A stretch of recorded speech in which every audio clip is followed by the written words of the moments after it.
When I said I wanted to win 8 gold medals, basically half the people in the swimming world thought I was absolutely crazy and nobody could ever do something like that. But for me, I was somebody who believed in it and somebody who believed in the process of getting there. I knew it wasn't going to happen overnight, like I said before, but every little small thing that we did was a small stepping stone in order to even be able to have that chance and that opportunity to do what I did in 2008. So, when I say from 2002 to 2008 was basically trial and error. So for me, in 2002, that's really when I started amping up my event schedule, where I was swimming 4 to 5 individual events and having a couple relays at Pan Pacs, World Championships, major international competitions throughout that time frame. Because at that time, at the Olympic Games, that's where I think the real truth comes out. Because I think there are a lot of people who are very talented who can make it there. There are very few people who can deal with the pressure and the stress that happens when we're there. So that's why I say we had to make sure that we were physically, emotionally, and mentally ready, because I had to be ready to be able to kind of manage my emotions through that week. Yeah, winning a gold medal is absolutely incredible. There's nothing better than standing on the podium listening to your national anthem play after you had just won a gold medal. But for me, I'm somebody who I knew that I had 7 other events after the first day. So I have to throw that in the back of my head. I got to throw that race out. Even though if even like in 08, I broke a world record, won my first gold medal. Like, I was like, cool, like things are starting really well. So I have to put that behind me to then get ready for the next race.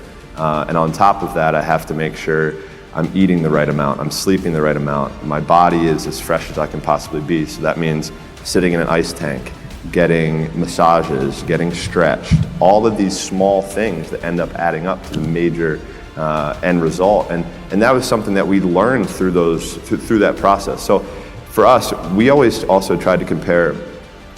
Every day is a new challenge, right? Every day is a challenge, is a day that we can prepare ourselves even more. So for us, we would call it putting money into the bank.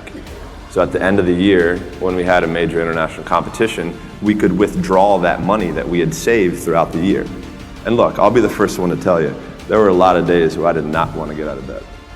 And I guarantee you, if I ask the question here, if everybody is excited to get out of bed every single day, if I saw a hand, I'm going to blatantly call you a liar.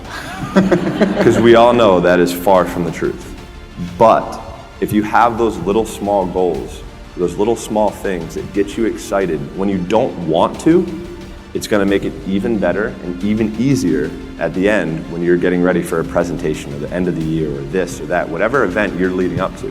It's going to make it so much easier. And I think if you look at the greats in anything in any walk of life, the greats do things when they don't always want to. And that's the separation. For me, that's what I've found. Because I can sure as hell tell you that there were days where I hated my coach. There were days where we got in fights, we got in arguments, we couldn't stand what we were doing. I would do things purposely to piss him off, but that's a different story.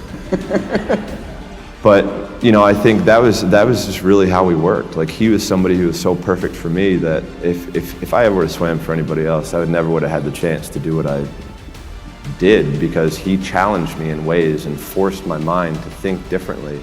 For me as a kid growing up, I'm huge into music, and music is a big part of my life. And I'm a huge Biggie Smalls fan, and he wrote a song called "The Sky Is the Limit." And as a kid growing up, I believed that. I believed that whatever I put my mind to, and if I was willing to make sacrifices and I was dedicated, that I could achieve absolutely anything. And you still do? I still do.